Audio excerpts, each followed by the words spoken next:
Conversations for Our Time, podcast number 5 with the Quiet Sun team, myself, George, and John.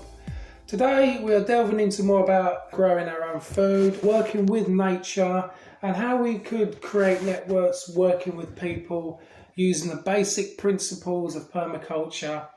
We are for the encouragement in being more self-sufficient, giving ideas how we can rely less on the current system that we live in with the governments and other corporations, and how we can help society move into a new direction or go back to the ancient ways of how our ancestors lived.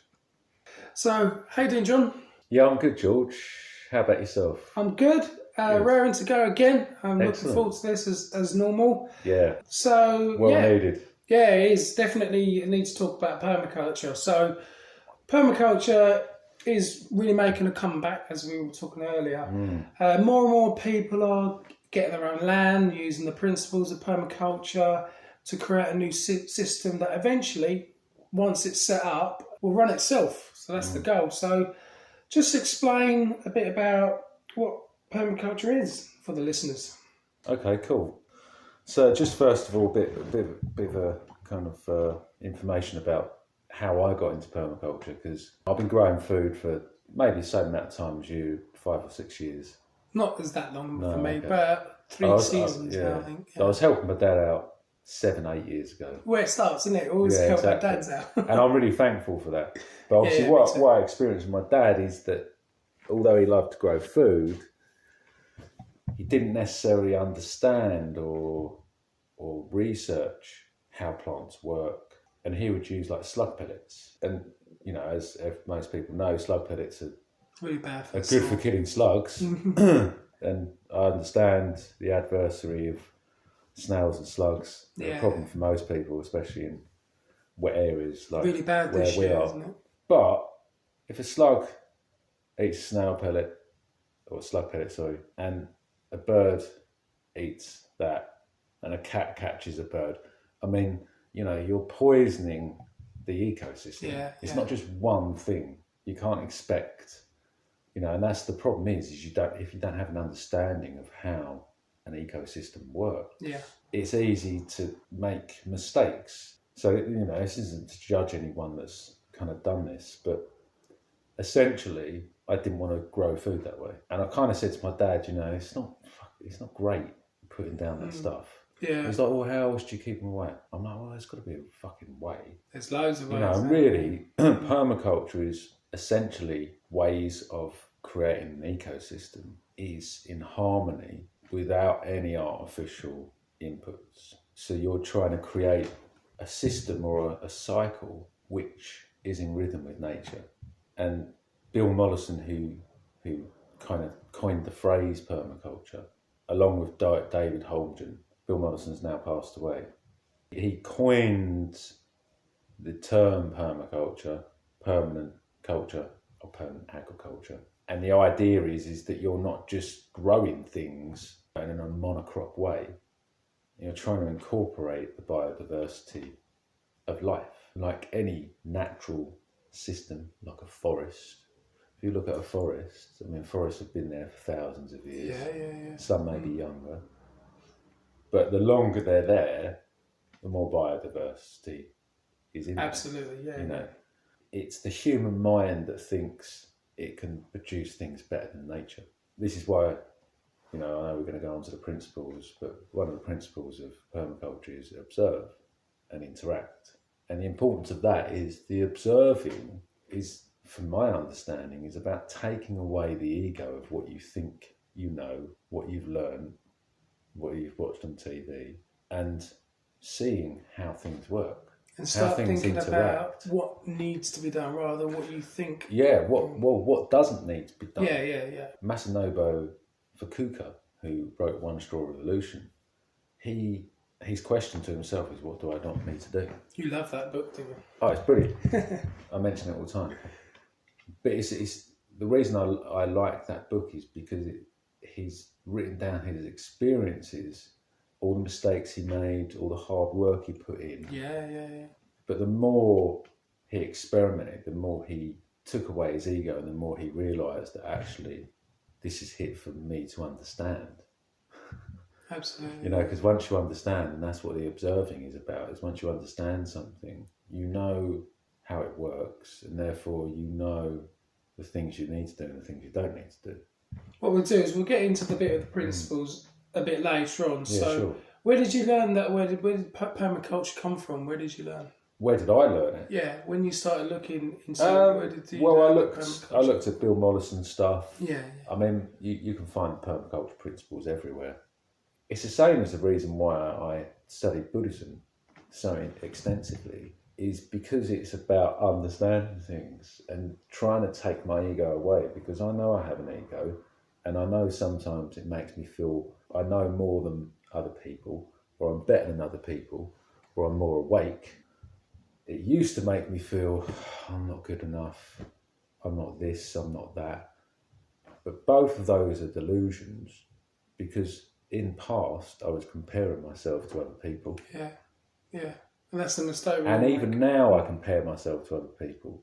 But really, if I just look at myself in the current situation we're in, I can't stand the ignorance of people. It's frustrating, it is, and sometimes It's very that's frustrating. where the ego gets in. It's just all about because it becomes destructive for you as well, doesn't absolutely. it? Because you get angry and you can't. You then lose focus on what you're doing, and sometimes you lose hope because you think, well, fucking hell, if all these people can't wake up or they can't stand up, what hope is there for humanity? And even a lot of people who are aware of this situation that's going on at the moment feel that way. This is why I love learning about this type of thing, is because things don't unravel as you think they'll unravel.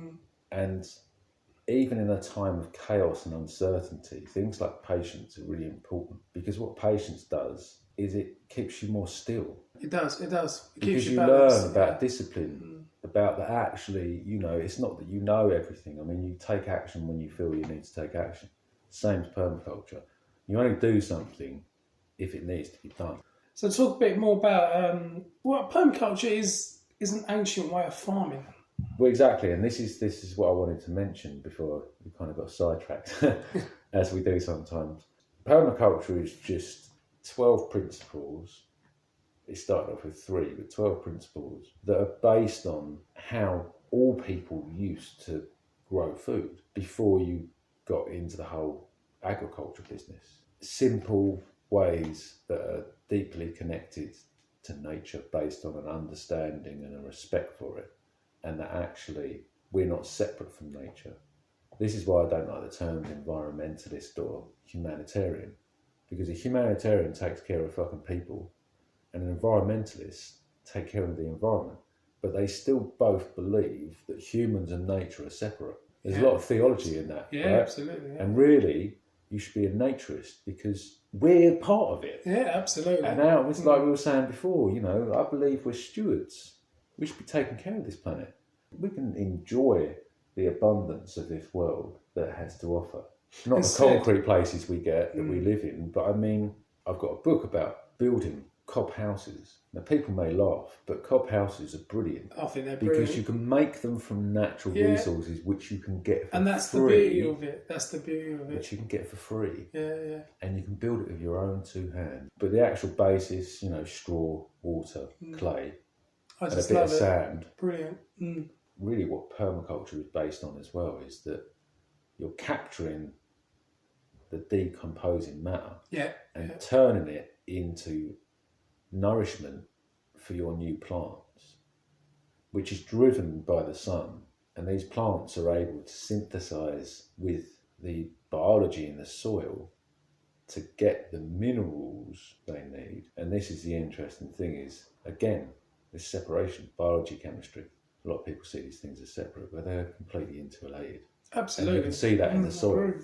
Absolutely. You know, the chemistry is all the minerals and the biology is all the life, which is getting the minerals and breaking them down into soluble form to feed the plants. It's amazing. Because I was reading the article and you talk more. You mentioned earth care, people care, and fair share. Oh yeah. So delve into that a little bit. Yeah, sure. So they're like the ethics of permaculture. I suppose why these were created was so people have like some kind of framework. Basically, the ethics of permaculture are earth care, people care and fair share.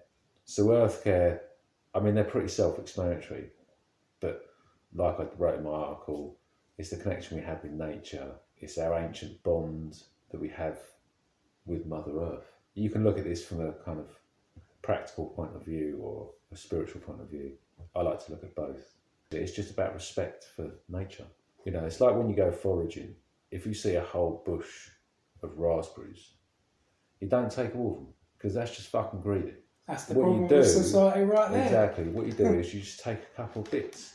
But you only wouldn't do that if you didn't understand that actually, you know, well, maybe a bird needs to come along, eat that, excrete the seed, so the raspberry is able to carry on its genetics and heritage. So respect comes from understanding, and that comes from the need or the desire to want to know about stuff.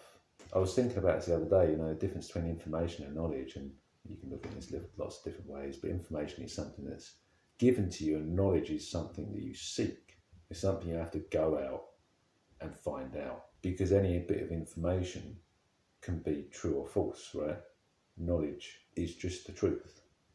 So the earth care thing is like probably the foundation of everything, because it's our connection to the earth. And that can only come from a mutual respect. When you understand the cycles of the air and the water and the sun, I suppose earth care is just essentially the earth provides everything for us. If we're not caring for the earth, we're not caring for ourselves. And if we don't respect the earth, we don't respect ourselves. The next is people care. That's the second ethic. It's just about love and respect, equality, humility, seeing the fundamental ignorance of people. And I think this is really essential, is that this is my personal opinion on it, but you know, there's so many people in society that attest to being do-gooders, but they don't know what half their actions do. They don't know what effects their actions have, because they don't necessarily understand how the world works and that everything is connected. And if we buy an item without knowing what that thing is invested in, or who else is invested in it, or how it's been made, or who is promoting that product, how do we know that what we're doing is serving humanity? The whole people care thing is really just a representation of earth care, but it's just focused on trying to create a symbiotic community. Fair share, which is the third ethic. We live in a world which is a consumer world, and yet there's probably 1 billion people, you know, a large proportion of our planet, 13% or whatever, that don't have a fair share. Countries like America, which are one of the biggest consumers on the planet, and also China now, where's the knowledge? Where's the understanding? Where's the thought? I wonder why people are starving over the other side of the world. It's got nothing to do with me. Of course it hasn't. It's got everything to do with you and what you choose to do. It's not until, like you said in your podcast that I just listened to, which is really good, without understanding what you input into things and what you're investing in, how can you have a clean conscience? Everyone knows that politicians lie. This is just everyone knows that politicians lie, and yet we still believe that they're there to protect us. Mad, isn't it? Exactly. That's really kind of fair share. But they're all interlinked, essentially. And they form the foundations before you kind of go on to the principles. Absolutely. But I think they're important to know, because what they do is they're about our connections to things and the repercussions if we don't understand those. And there are also, there's many natural cycles which influence life, including the connections between the soil, flora, water, air, not just the sun. No, definitely not. I mean, the sun is the driver of everything, right? You know, even if you look at ancient civilizations, they all worship the sun. And you and me and Joe all know about what the sun actually is and what it does and how it affects our planet. But I suppose in regards to permaculture, you know, the sun is the cause of photosynthesis. That's the main driver, its main connection with the plants. And photosynthesis is the driver of all the other functions that then occur in the plants and the soil. Because photosynthesis is the driver of the microbiology in the soil. And without proper photosynthesis, you would have unhealthy plants. Yeah, absolutely. Or those plants would not necessarily produce the abundance of fruit that they would. So, you know, the way our sun interacts with the plants is essential. But also you talked about the air, the soil and water, and these are all kind of key components in growing food or producing anything that grows from the soil.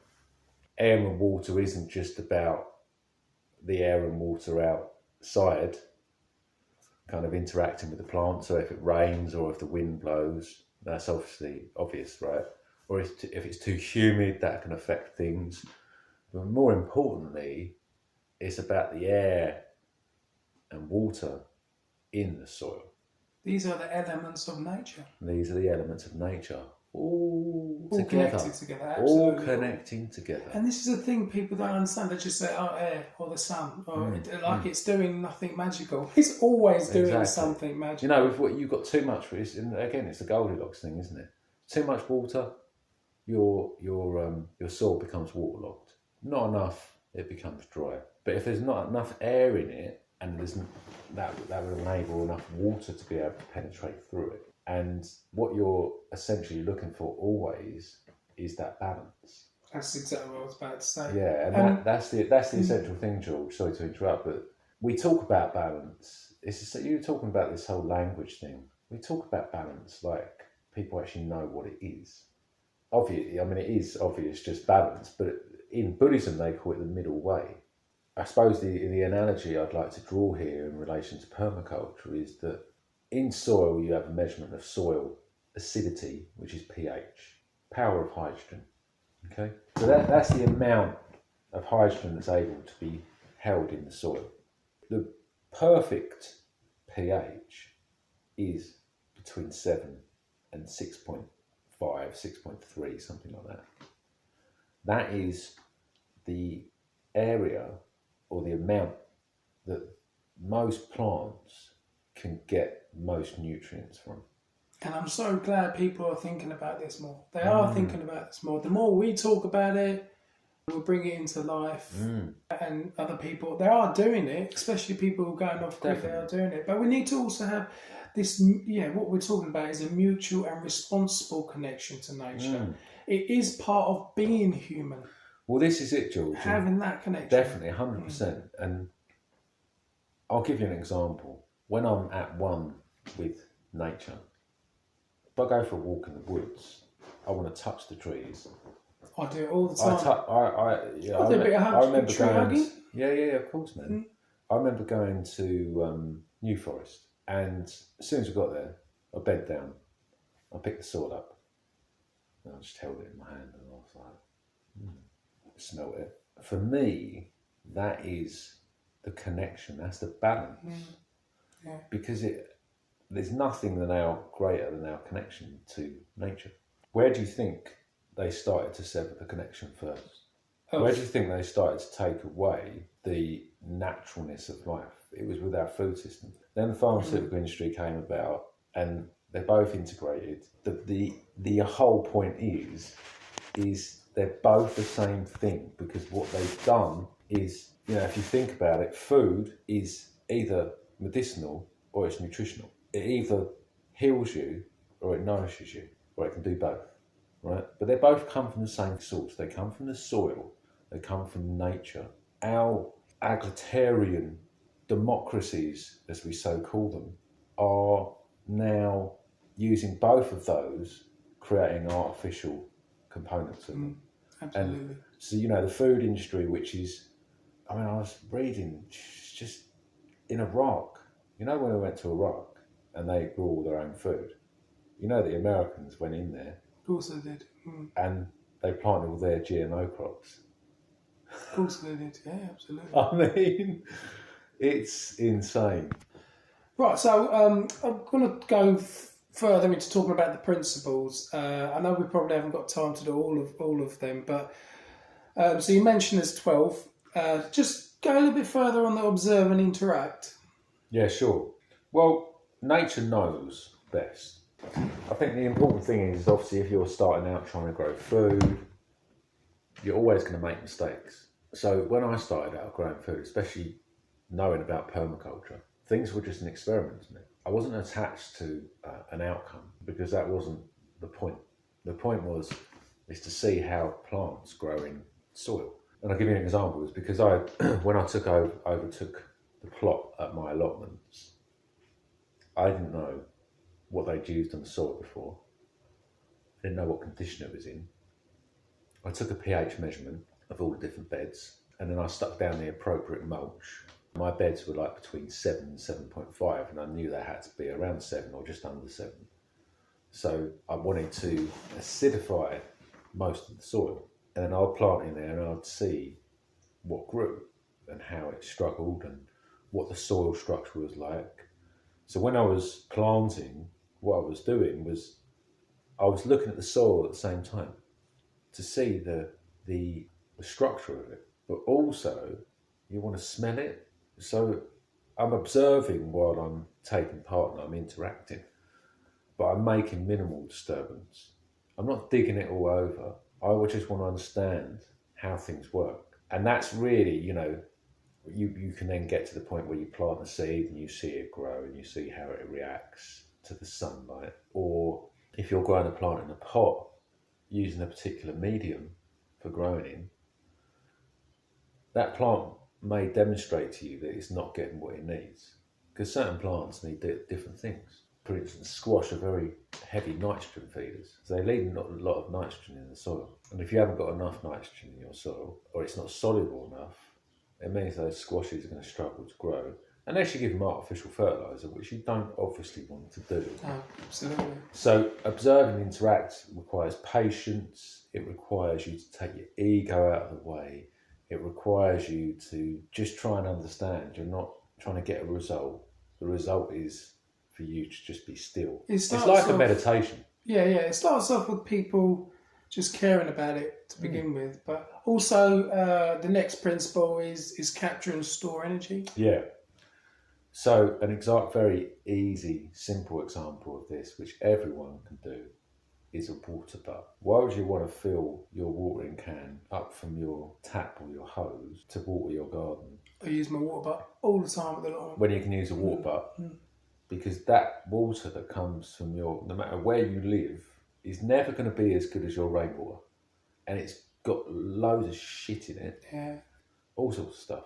And it's been through some kind of process to cleanse it, right? Absolutely, yeah. So that's been proven that it damages soil. Of course it's going to bloody do it. It's going to leach all sorts of crap into it. Of course. But the point is in permaculture that when you have a water butt, if you were on a farm and you had no connection to the mains, you rely on the water that comes from the sky. Absolutely, because that's what we've always had to rely on until we started storing it in big reservoirs and things like that. You can it's just a mini version of that. That's an example of capture and store energy. You can do it. I mean, the plants capture and store energy. So when the photosynthesis is occurring, it's capturing the energy from the sun and it's storing it by the way of carbon in the soil. That's capturing and storing energy as well. And also you've got the next principle, obtaining a yield. Yes. Whatever that is, food, medicine, building materials, whatever you're aiming to create, and really understanding what's good for the plants and what's harmful for the plants, the creatures doing what they do.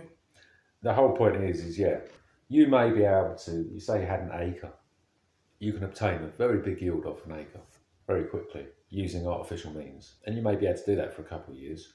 But obtaining the yield isn't just about the short term, it's about the long term. So really in permaculture, your yield will increase as you regenerate the land more.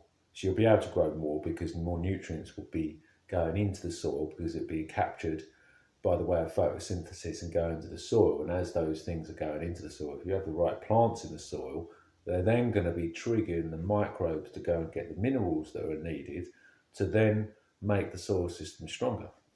It's fascinating. Perfect.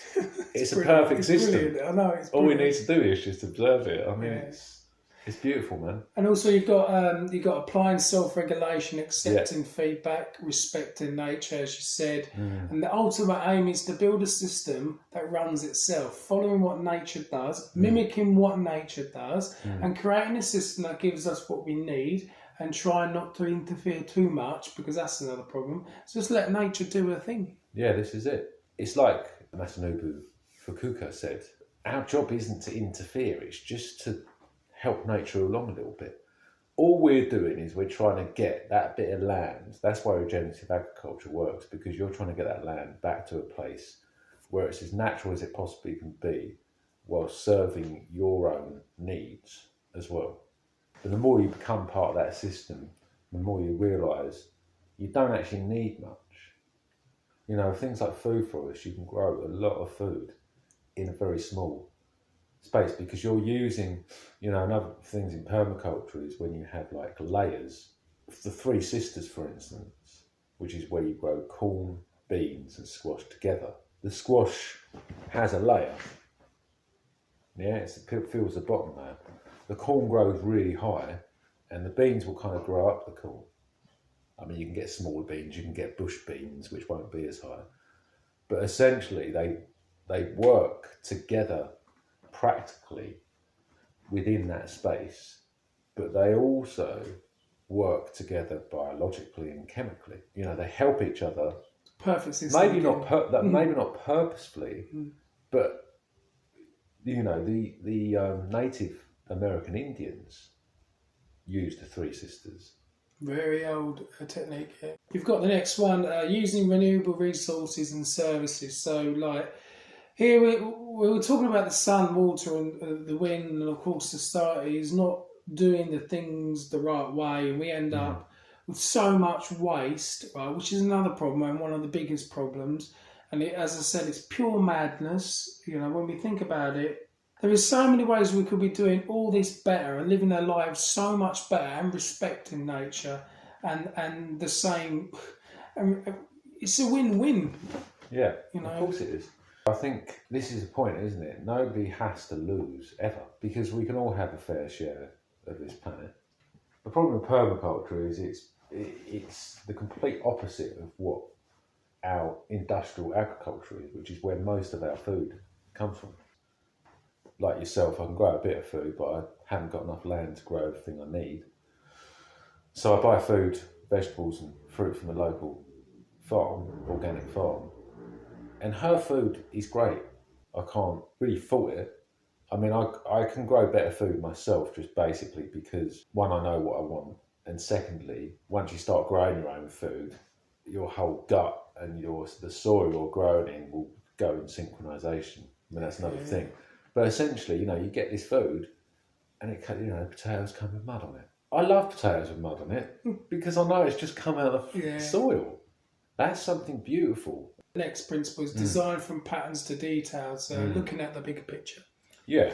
I mean, that's, again, you know, I think one of the things in permaculture is it's easy to kind of just look at a particular thing and see how it works. But unless you see it, those smaller things in the bigger things, right, and how they play a part of that. I'll give you an example. Just soil as an example. Animals that live on and in it, as well as the plants, all act as one. There's a cycle, and they're all interconnected organisms. All of that soil, which is like the top 4 inches of topsoil, feeds everything on this planet.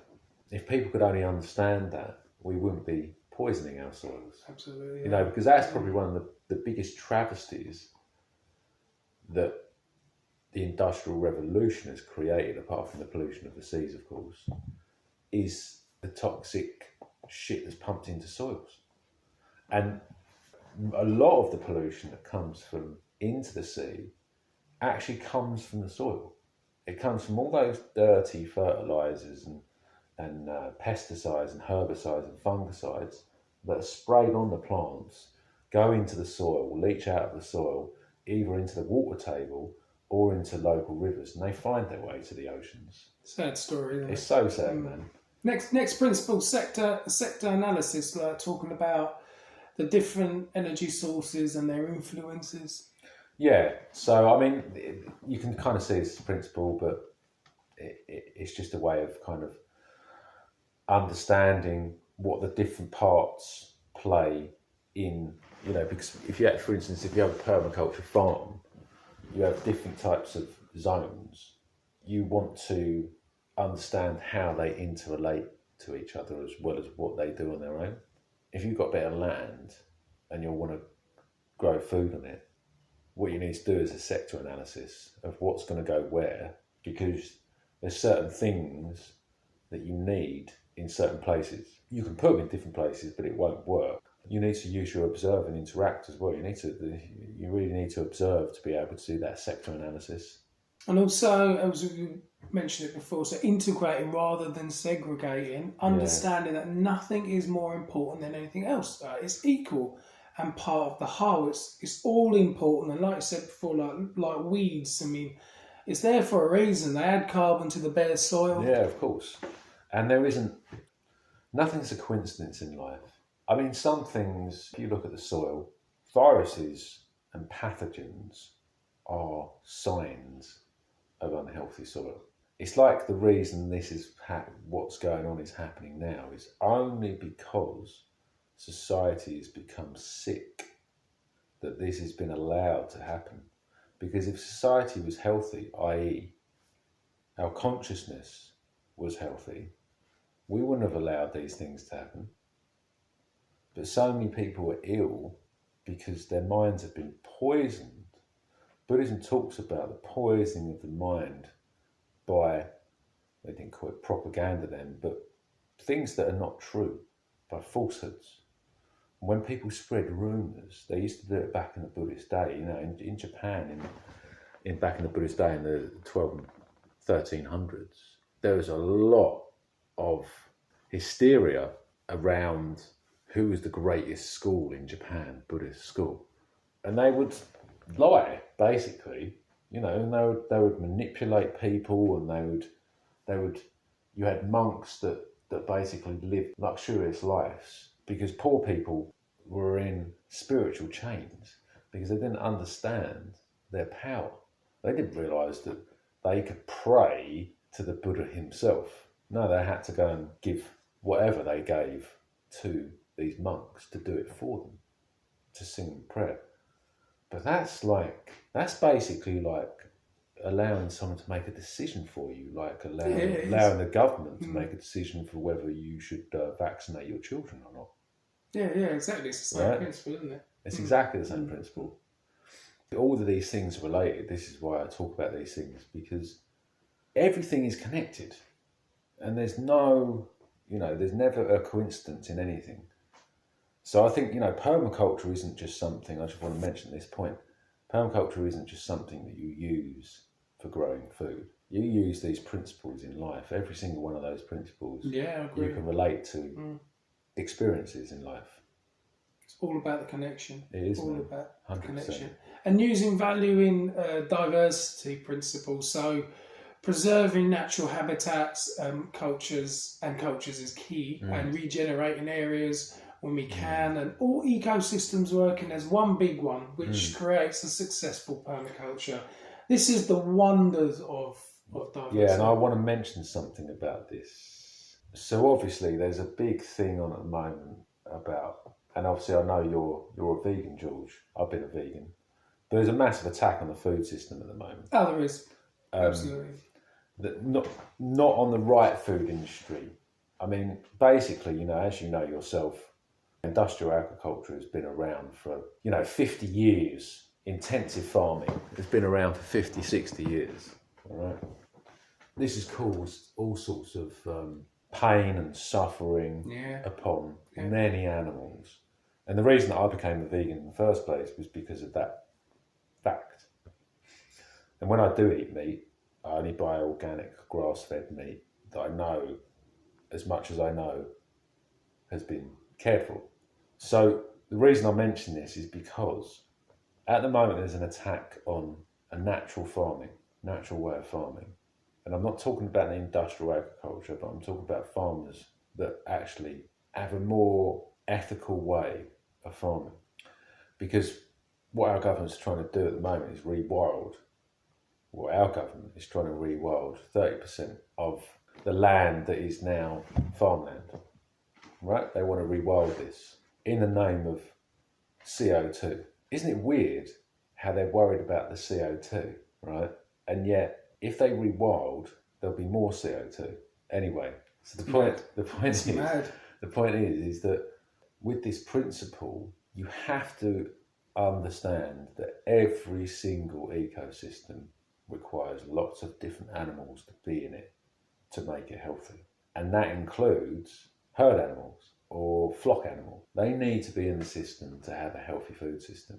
Without the manure of those animals, it won't work. Absolutely, you need the manure. And without them grazing, it won't work. Because chickens eat all sorts of stuff that you don't want growing. Cows, sheep, goats, pigs, they all eat stuff. And they're all great animals. So the reason I wanted to bring this up is because I think there are a lot of people out there that are vegan that think that ending animal agriculture is the way that we solve climate change or whatever lies that they've been fed.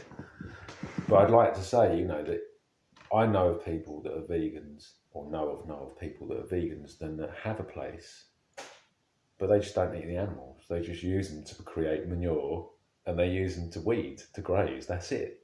That's their function. And it's a brilliant function, isn't it? Yeah, I mean, it's all about.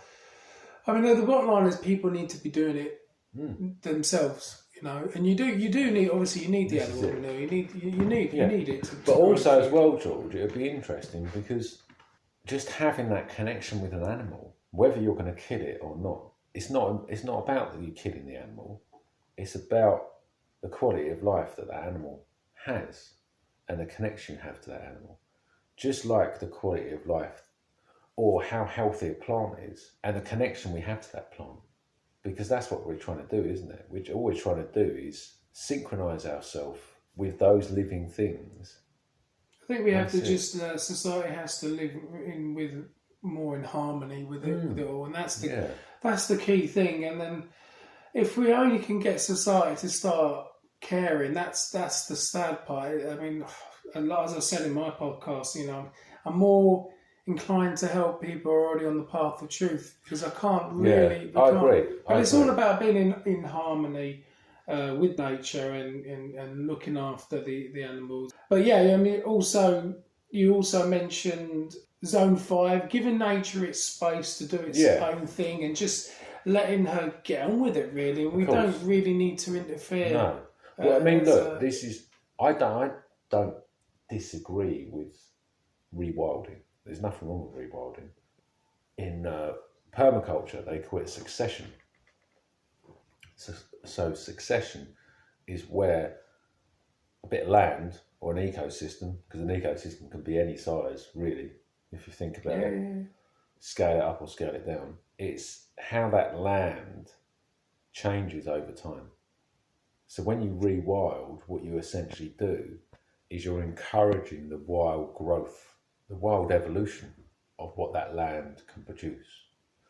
So normal succession would go in that you'll have weeds and then you'll have grasses and then you'll have mature grasses and then you'll start to get shrubs and then you'll start to get trees and then you'll start to get deciduous trees, right? So a forest used to be, at some point, it was just grass and stuff and it's just grown. You can see this in places where there's lots of brambles growing.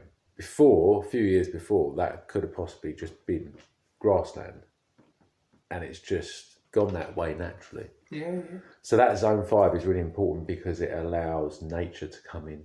It encourages pollinating insects. You can generate that yourself. You don't even have to just leave the place wild. You can plant wildflowers and create a little bit. So that does attract those things that you actually want, not just to pollinate your vegetables and your fruit, to attract everything else in. You want to invite as many visitors into your space as you can possibly get. You may attract some that you don't want, but eventually there'll be, if you use the principles of observe and interact and all these different things, you'll eventually understand, and you understand everything and the purpose it has and the role it plays. There's a great documentary called The Little Big Farm, and it's about a couple who spend 7 years changing a bit of land, bit of arid desert land, into a beautiful permaculture farm. They followed all the principles, all the ethics, and they created something that many people didn't think they'd be able to do. And they now don't put a lot of work into it because it's his own ecosystem. All they need to do is just keep it tidy, right? And if something comes along, a virus or something, they need to act upon it quickly. But essentially, that's their paradise. And we can all have that, you know. We can all have that. You know, Absolutely. I firmly believe that, George. If the government wasn't making it so hard, but we're striving for it. We are trying. Oh, we're going to get there, mate. Don't you worry about it. We'll get our own land, and then we can do what we want. But we are aiming to do it. We're making small steps, aren't we? are. Right?